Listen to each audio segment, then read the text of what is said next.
right, jolly old Saint Nicholas. December 6th is his feast day. Today we're going to discuss two lesser-known facts about the historical Saint Nicholas. One is when he H-slapped, that is, heretic-slapped, the heretic Arius, and also how he became associated with secret gift-giving. And we'll start with that one first. So during his lifetime, there's a tradition that there was a father who was very poor and he had 3 daughters. And unfortunately at this time, when a man could not afford to pay the dowry for his daughters, often they had to resort to a life of promiscuity and prostitution. So in order to prevent this, Nicholas would sneak into the father's house and leave money as dowry for these daughters. He knew the father was too proud to accept this gift, and so Nicholas would sneak into the house and leave a little parcel there of gold coins, which would serve as the dowry for each of these 3 daughters, and each of the 3 daughters were married off safely. And so Nicholas became associated with this idea that he would sneak into your house and leave you a little gift.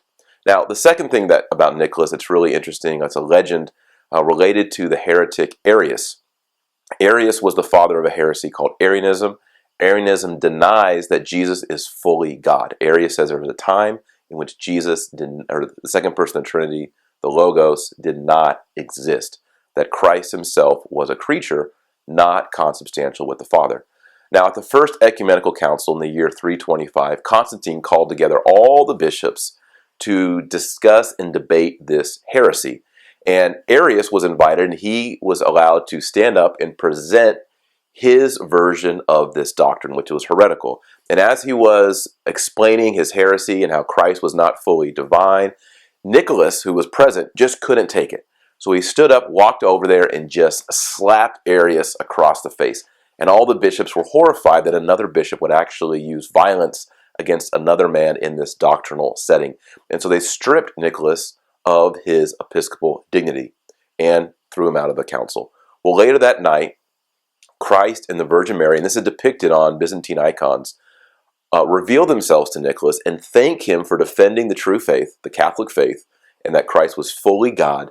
And they bring back to him the book of the Gospels and the symbols of his bishop's office, his episcopal dignity, so that once again he is established. And in the morning, when they realize that Nicholas has been reinstated, they also realize that Nicholas was correct, that the doctrine that Christ is consubstantial with the Father, homoousios, is the true faith. And of course, the Council of Nicaea ruled in this direction, and that's why we have the Nicene Creed to this day. It was modified a little bit later at the Council of Constantinople, but that's the creed we have to this day.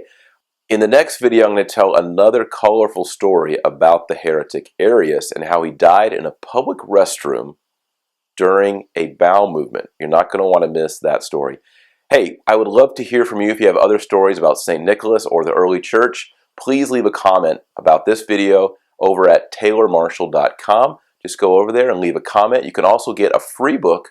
It's in the upper right-hand corner at taylormarshall.com. And if you enjoy these videos, please subscribe to this channel. We have videos coming out every week. And also make sure you check out the next video about Arius.